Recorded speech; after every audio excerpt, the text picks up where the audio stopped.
menyita waktunya. Saya akan melakukan wawancara untuk menyelesaikan tugas demonstrasi kontekstual mengenai pengambilan keputusan yang bertanggung jawab. Nanti akan ada beberapa pertanyaan yang akan saya kemukakan Bapak ya. Mohon responnya Bapak sebagai pemimpin atau kepala sekolah di sekolah ini. Untuk yang pertama, selama ini bagaimana Bapak dapat mengidentifikasi kasus-kasus yang merupakan dilema etika atau bujukan moral?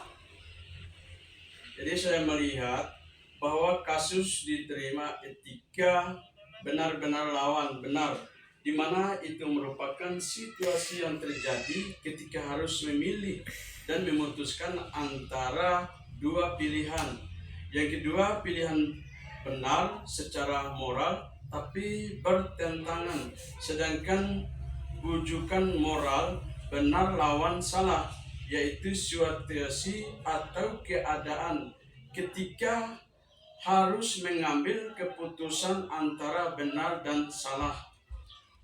Ya, terus selama ini bagaimana Bapak menjalankan pengambilan keputusan di sekolah Bapak, terutama ketika menghadapi kasus di mana ada dua kepentingan yang sama-sama benar atau sama-sama mengandung nilai kebajikan?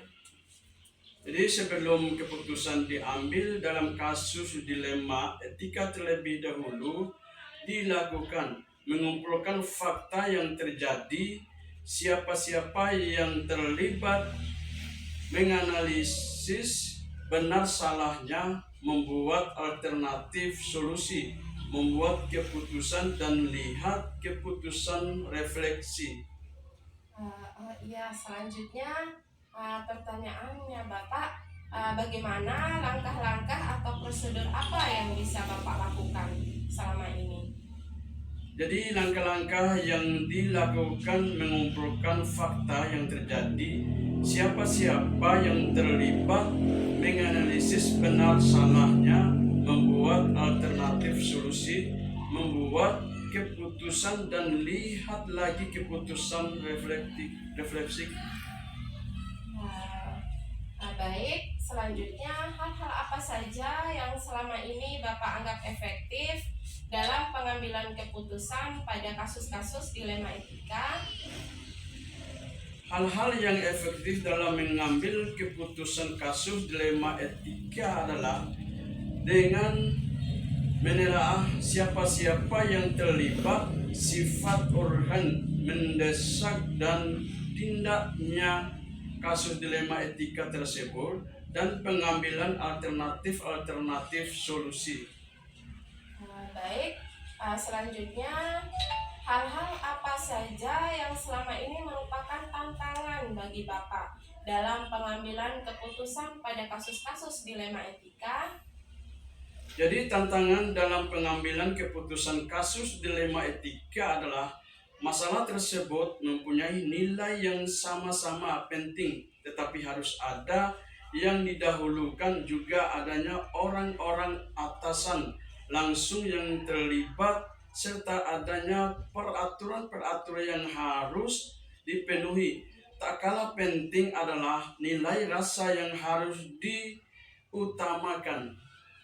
Baik, saya dengar sudah bagus sekali kepemimpinan Bapak. Selanjutnya, apakah Bapak memiliki sebuah tata kala waktu atau jadwal tertentu dalam sebuah penyelesaian kasus dilema etika? Apakah Bapak langsung menyelesaikannya di sekolah atau memiliki sebuah jadwal dalam menyelesaikannya? Bentuk dan prosedur seperti apa yang Bapak jalankan?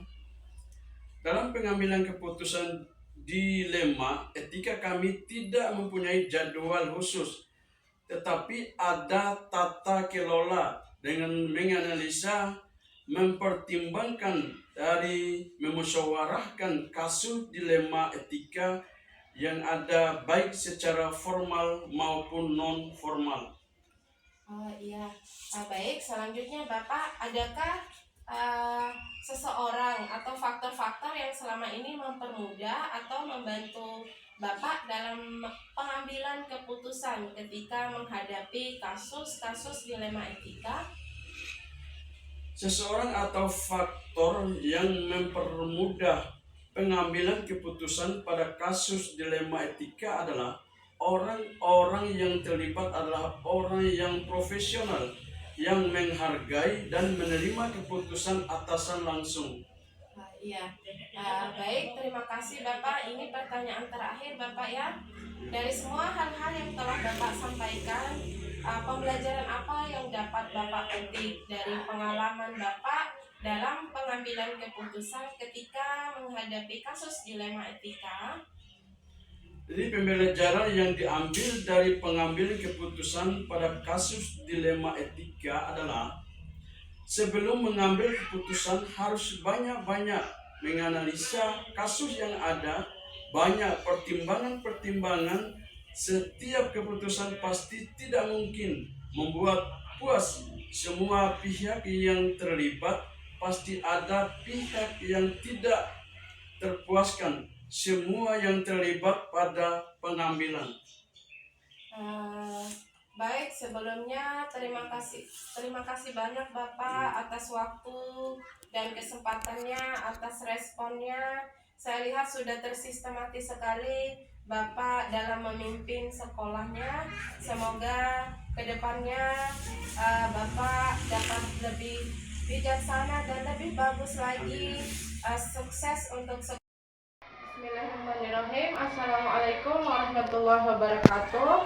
Perkenalkan, saya Yuridati SPD akan melakukan wawancara pengambilan keputusan yang bertanggung jawab kepada kepala sekolah untuk menyelesaikan tugas demonstrasi kontekstual modul 3.1.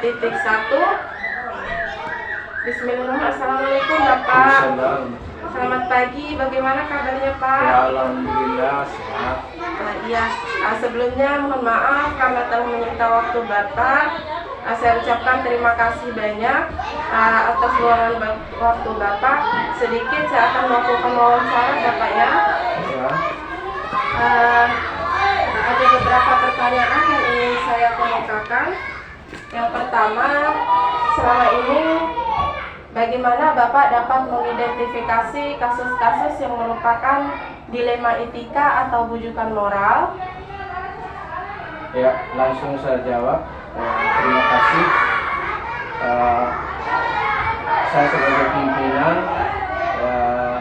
biasanya tahu kalau ada dilema etika saat ada konflik antara aturan sekolah dengan kebutuhan pribadi siswa.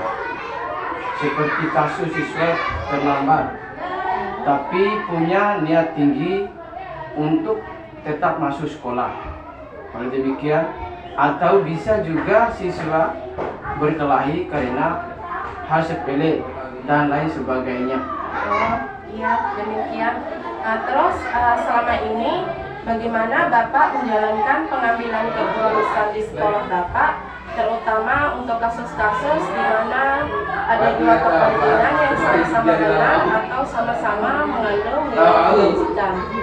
Ya, di situ juga sebagai pimpinan saya biasanya mengajak beberapa orang dari tim pimpinan dan pengelola sekolah untuk berdiskusi. Ya, diskusi. Kami pertimbangkan semua sisi dari masalah dan dampaknya sebelum memutuskan suatu permasalahan. Kami berusaha mencapai kesepakatan bersama yang adil untuk semua. Ya, alhamdulillah. Terus selanjutnya Bapak, langkah-langkah dan prosedur apa yang biasanya Bapak lakukan selama ini?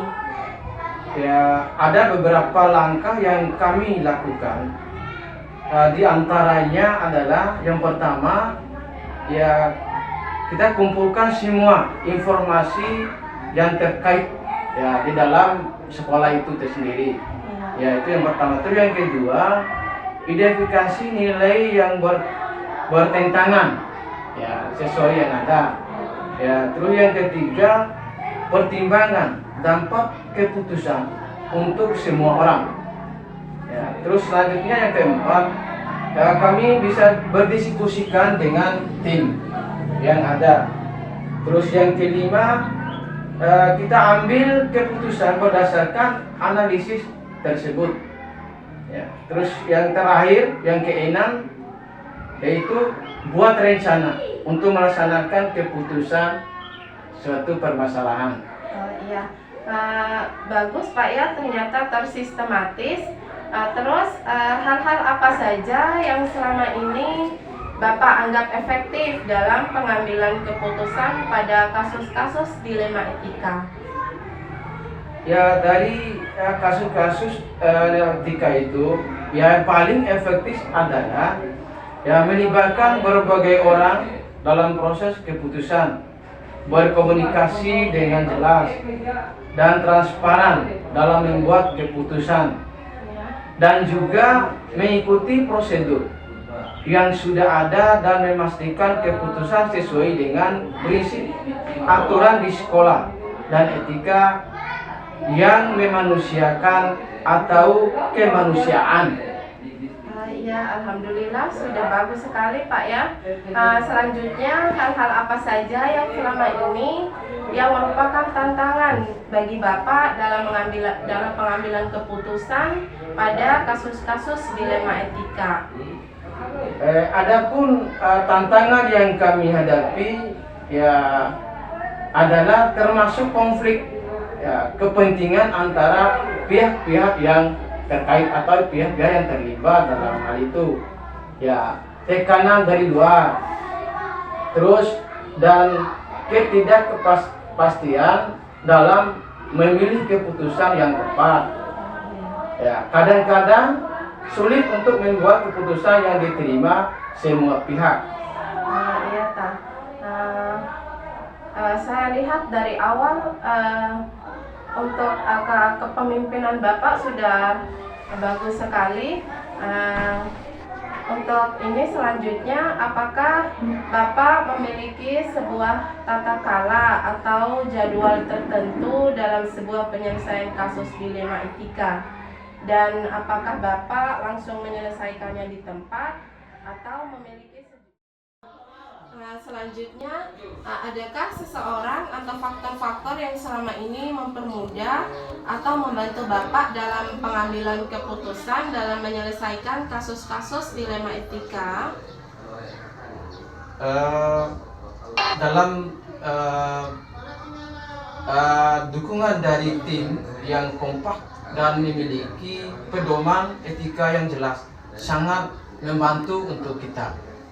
Dan juga terkadang saya juga melibatkan suatu yang namanya konsultan atau mediator dari luar jika diperlukan untuk mendapatkan pandangan tambahan, dan juga dukungan dari keterlibatan seluruh warga sekolah juga memudahkan pada saat proses keputusan kami.